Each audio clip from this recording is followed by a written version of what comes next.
Quite a few years ago, I once had a neighbor by the name of Melvin Valentine. Melvin Valentine. Now that is quite a memorable name, and as it turns out, quite an ironic name as well. Mel was a nice man, he was middle-aged, he was a black man. He was a Vietnam veteran. He had served a tour in the late 60s, or more likely the early 70s, in that conflict. Vietnam. The war fought against the yellow man, fought by the black man, in order to defend the land of the red man, which had been stolen by the white man. Did you ever hear that before?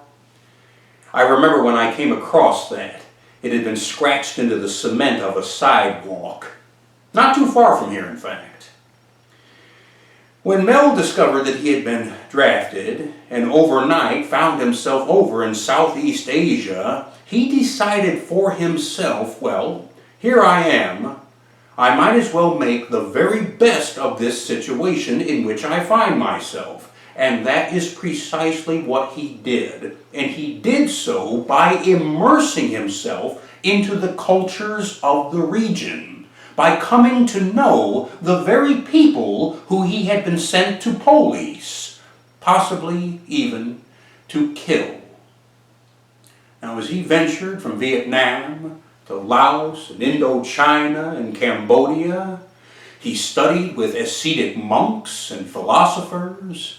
He learned about religion and spiritualism, and he became immeasurably well-versed in both the disciplines and the postulates of the martial arts. And when he came home, it was as a vastly, deeply enriched individual, not for having come from warfare, but again, from having done his level best to make the most of the circumstances of his situation. Now, what comes to mind is something which Mel had told me that his mother, in turn, had told to him. I never met his mother, but it seems to me that if Mel was in his early 20s, around about the time of Vietnam, then that means that his mother, coming from back east, or possibly even from down south, had been born and raised in the times of the Great Depression. And being a young black woman from that era, she undoubtedly experienced things which we cannot even imagine. Now, Mel had had a heartbreak. He had had some tremendous breakup with a girlfriend or a lover, or possibly even a fiancé. I honestly don't recall. And he had gone to confide all of this upset in his mother.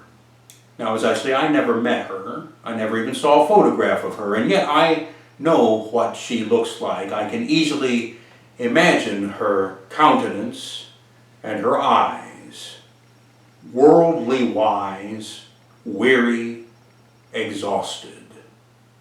And I can imagine that when Mel, heartbroken, this hopeless romantic Melvin Valentine, came to confide in his mother, I can, just as I say, imagine those eyes looking her son in the eyes and saying, not unsympathetically, but just very, very candidly, Mel, you can put 100% of yourself into a relationship and only get but 10 or 15% back out of it in return.